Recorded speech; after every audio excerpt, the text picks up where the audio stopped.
omutaka atalya mbuzi ye twamulekera nkondo, omwana ndi kumulaga ebukoto yakuba embuga erabika eyolekera Mmengo, bwe ntunuulira Mmengo n'ekifuba n'embiina n'enkyusa ate amaaso okulaba ku kivumagana e Kamuli. Bannange edda baatugambanga nti ebukeerere etenyagwa twanyagayo embuzi ensaata, abantu twagiryamu enda, ffenna kwabula alwala ate kwabula afaako era kwabula asinda. Bassebo ne bannyabo Abaganda bagamba nti baakiwangira Kasubi, emmanduso yaakyo yali Mmengo. Ebyo nno byentontomye byali bigambo ebyatontomwanga abavubuka abapere abaaliwo ku mulembe gwa Kabaka Mwanga nga beewaana n'effujjo lyabwe. Kyokka ate ku mulembe gwe gumu ogwa Kabaka Mwanga mwe mwali omuzungu ayitibwa Bwanakuppa eyajeeza abavuma, ennyumba zaabwe n'azitikka omuliro, abaana baabwe n'abagaana okusoma, abakyala munnange n'abagaana okulima, abasajja n'abagaana okuvuba, amaato g'abasajja n'agafuula embaawo era kaakano ze zifumba emmere ye. Bassebo ne bannyabo nze Kanoonya Juma omulangira w'Ebukerekere ntuuse nate n'ettu, kubanga baagereesa nti Nalwalwa yajja n'ettu akira Nayangwa yajjiraawo, era bw'atyo n'Owekiwamma atuuka mu lumbe Bwakire yakaabira essingo.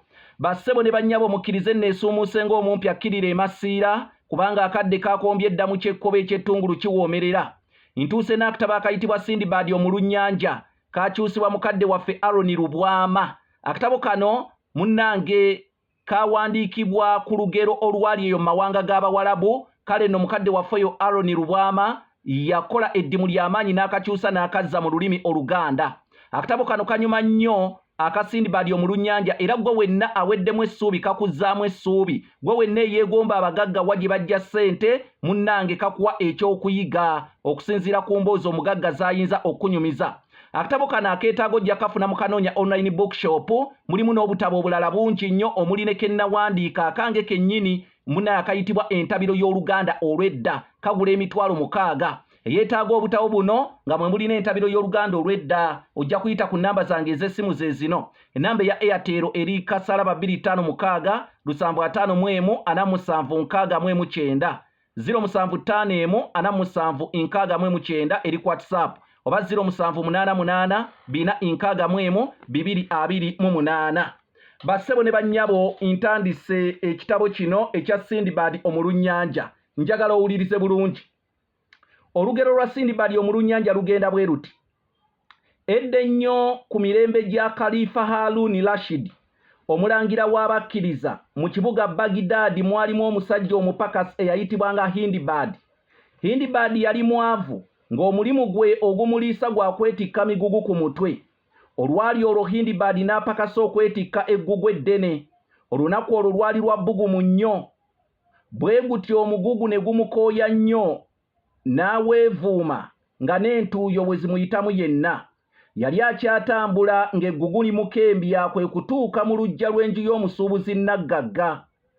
Olwalimu ebituluze by'emiti ebiweweevu. Teyalwa nassa eggugu wansi, n'agenda atuula kumpi n'omulyango gw'ennyumba. Yali kyajja atuule wansi, obuweewo ne bufuuwa nga buva munda mu nju, ne bumuleetera akawoowo akalungi ennyo. Teyalwa n'asemberera ddala kumpi n'omulyango. Yagenda okutunula munda ng'ekiri omwo nno olowooza si kibejjo.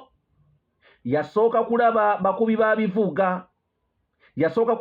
ba bivuga n'abayimbi abalungi be yali talabangako, ate n'awulira n'amaloboozi g'ebinyonyi nga bitendereza Katonda. Yalaba amayuba, enkusu, amafulungu n'ebinyonyi ebirala bingi ebyewuunyisa. Gwe wamma n'afa essanyu. Bwe yali ali ku mulyango n'alingiririza ddala munda, eyo gye yalaba abaddu n'abaweereza okufaanana ng'abo abasangibwa mu mbiri z'abakabaka. Obubuyaga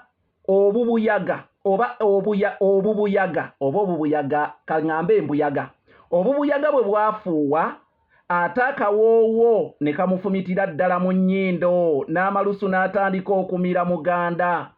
Olwo Ssempala n'atendereza Katonda nti, ayi omutonzi era omugabi wa buli kimu, bw'oyagala bw'owa. b'oyagala bw'obawa tobalirira ate bw'otoyagala bw'obaavuwaza tomanyaayo munno ogulumizanga bw'oyagala era gwossa ab'amaanyi. Lwaki sikakomyawo? Anaaba akaagala ojja kujja mu Kanooya online bookshop. Obutabo buno bwonna tubulina oyongere obusomako obuggwe ennyalwe. Nze nkandudde, bazzukulu nkandudde.